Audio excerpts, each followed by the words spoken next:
Hey everyone, this is my review for The Hunger Games by Suzanne Collins.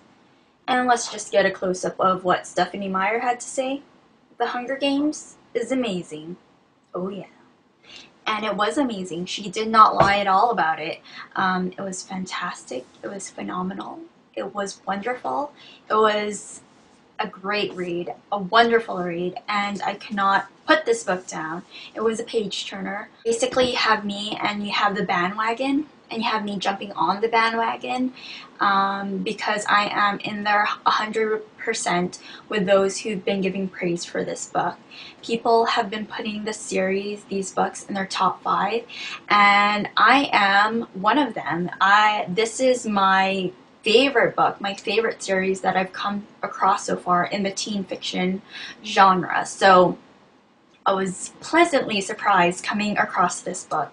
And you've heard the hype, and it's very well deserved. Let's get talking about this book and why it's so great, shall we? The Hunger Games takes place in the future, and you have North America, which is in ruins, and you have the capital, which is the remaining wealthy, powerful kind of governing body that kind of controls and suppresses districts that surround it. To keep these districts in order, they throw the Hunger Game. They take kids 12 to 18 years old, one boy, one girl, pit them against each other in this arena, and they fight it out to the death.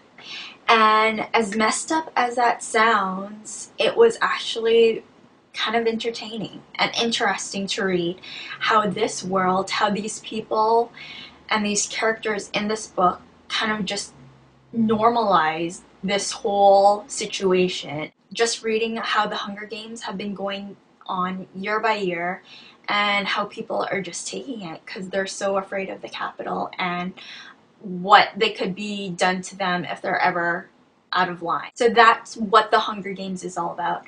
And we have Katniss Everdeen. She is the heroine of this book. She's a strong female lead character. This character is one of my favorites.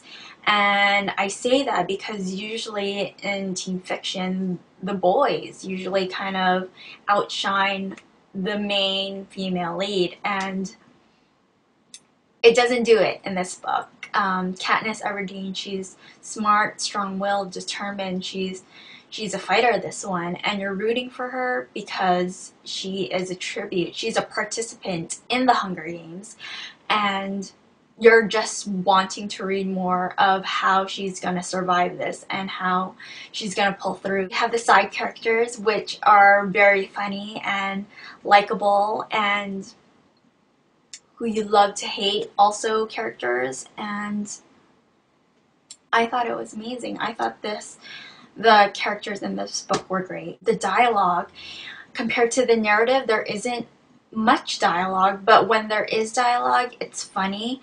The interaction between Katniss and the other characters are really great. There's this back and forth kind of commentary that happens, which I love to read, and she's a spitfire, that one, when you know, when she's talking it out with the others. The writing in this book is amazing. You really get immersed in this world, and all of your 5 senses are engaged. Taste, smell, sight, sound, the feeling of it all. You're really there with Katniss and what she's experiencing. And of course you can't taste anything, but how the author describes food in it, your mouth just waters. And when you can experience something like that, I think that's what makes a great book, is when you're really immersed and kind of part of this world that you're reading. So definitely check out The Hunger Games by Suzanne Collins. In my opinion, it is definitely a readable. Be sure to look for reviews for the second and third book. And I am very excited to see what happens in the third book. But I'll be reviewing the second book shortly. So thanks for watching, guys. I hope you have fun reading this, because I'm excited for you, for those who haven't. And yeah, you can thank Suzanne Collins. Thanks, Suzanne Collins, for coming up with such an amazing story. So I'll talk to you guys later. Okay, bye. And um, um, um,